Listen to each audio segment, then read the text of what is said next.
I remember that they were dating.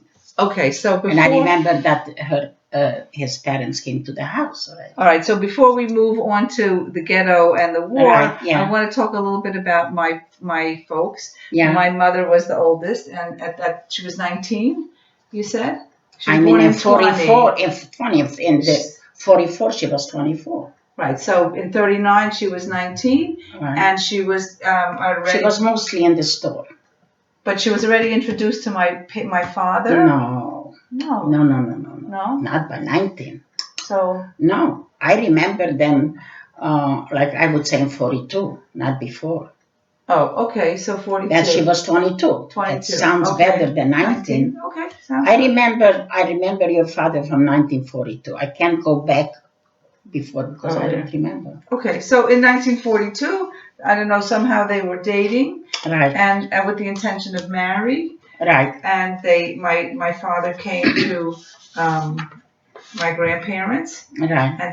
And no, I'm sorry, you said my father's parents? Yeah, came already, that was already 1944. Okay.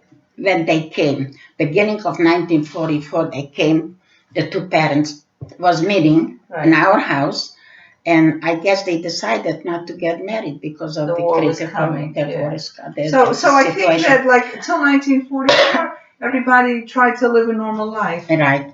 So my parents dated and they went out, and one of the big stories that I always remember was that my father bought my mother a fudlolt, which is Hungarian ice cream, and they walked on the Corso, which was the boulevard. Hold on a minute. Yeah. I don't understand. Oh, okay. This is live. We're bringing you live. This is live video. Yeah. And they were very happy and good-looking couple. Good-looking couple, and I remember that my father, my mother told me that he had my mother had prepared, or her mother had prepared a naden, a dowry. Yeah, that was a custom. And my father was more of a. He liked more my sister than he was interested. Right. He said, "I don't need your dowry. Don't worry. I just need the feige." That's right. And they were very surprised because that was the custom that everybody would get a dowry. Right. And I even remember... By then was also prepared, Bob. Sure, that was prepared already. What, the dowry? Sure. Yeah. So, I mean, it sounded like my grandparents were generous people. And so those are just some background stories. My mother was the oldest, so she was already... And then really, it seems like in 1944, the parents decided for them not to get married because then they... Who knows what would happen, and the war would come. That's right. Thank God was lucky they didn't get married then because they met after the war together. Right. So they did meet. So again, our trip, we went to Sarajevo, which was a little bit, like, I don't know, 20 minutes away. I don't know how far it was. I even asked how did my father get to visit my mother? Did he come by train? Did he come by bicycle? No, not by bicycle.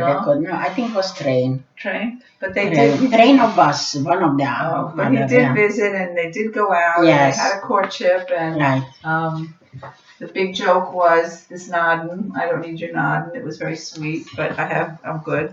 And I also remember my mother. You saw my picture of my grandmother.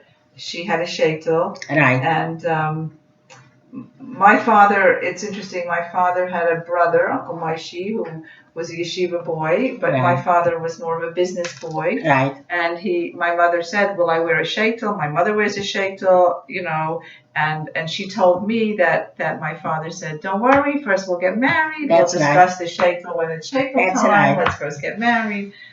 So just a little bit of a house before it. Right. Okay, so maybe we'll stop here.